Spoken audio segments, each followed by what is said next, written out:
Donc là, 5 minutes, ça va être dur là. Ouais, je me demande s'il ne va pas falloir faire trois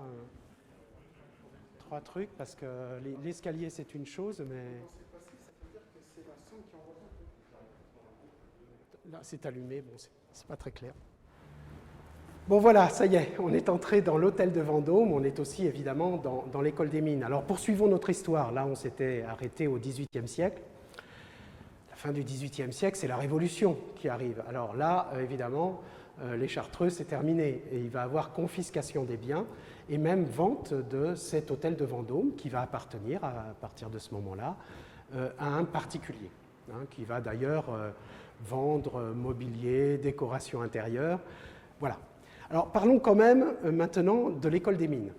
L'école des mines, sa création, c'est encore la monarchie, on est sous Louis XVI, c'est 1783. Donc on fonde cette école des mines, mais cette école des mines ne va pas investir l'hôtel de Vendôme dans un premier temps. Elle se situera jusqu'à la Révolution à l'hôtel de la Monnaie, qui est en bordure de Seine, où il y a d'ailleurs un très très joli musée et de très jolies expositions. Et donc on va partager cette histoire. Pourquoi? Parce que le premier directeur, qui s'appelle Georges Balthazar Sage, enseigne la minéralogie dans ce lieu. Donc il est bien en cours par ailleurs, donc c'est là que va s'établir cette première école des mines, avec quelques élèves, ils sont moins d'une dizaine pour suivre ces cours, avec un grand public, il y a un partage de ces connaissances qui se fait là-bas. À la Révolution, cette école royale des mines est dissoute, mais évidemment on a besoin d'ingénieurs des mines, donc elle va renaître sous une forme républicaine et en même temps déménager. Elle va aller à l'hôtel de Mouchy. Cet hôtel de Mouchy est 6 rue de l'Université, il n'existe plus aujourd'hui. Et là, pendant une bonne partie de la période révolutionnaire, cette école va se développer à cet endroit.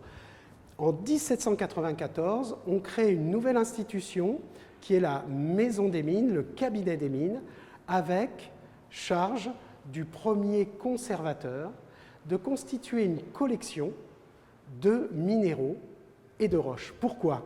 C'est un objet en fait stratégique. Il faut faire l'inventaire des ressources minérales de la France et du globe d'une façon générale. Donc à partir de là, plein d'échantillons vont arriver sur cette maison des mines où il y a encore les élèves. Je la fais court, le temps passe, on passe à la période consulaire, c'était ça mon trou, je ne me rappelais plus de notion consul, et celui qui est le premier consul, et qui n'est pas encore Napoléon Ier, mais qui s'appelle déjà Napoléon Bonaparte, décide de délocaliser cette école. Il faut mettre les ingénieurs des mines dans la configuration d'exploitation des mines. On enseigne l'art d'exploiter les mines, il n'y a pas de mine à Paris. Et donc, il va avoir un emplacement qui va être choisi. On est en Savoie, on est à Pezen-en-Croix. Et d'ailleurs, ça va durer pendant toute la période impériale. L'école des mines sera à la campagne, sera à la montagne, aux endroits où on exploite les substances minérales. Il faudra attendre la chute de l'Empire et le fait que la Savoie ensuite ne soit plus française, pour pouvoir se faire rapatrier cette école sur Paris. Là, les professeurs sont assez contents d'ailleurs parce que ça leur évite les allers-retours. Seulement, il va falloir trouver un lieu pour cette école. Et justement, l'hôtel de Vendôme est là, disponible en location. On va s'installer ici en 1815 et on ne va plus quitter ce lieu sur la montagne Sainte-Geneviève jusqu'à nos jours. Alors maintenant, on va aller voir les collections, qui est aussi le centre patrimonial, le centre historique de cette école, et on va s'approcher du grand escalier et poursuivre notre histoire. Je vous invite à vous avancer.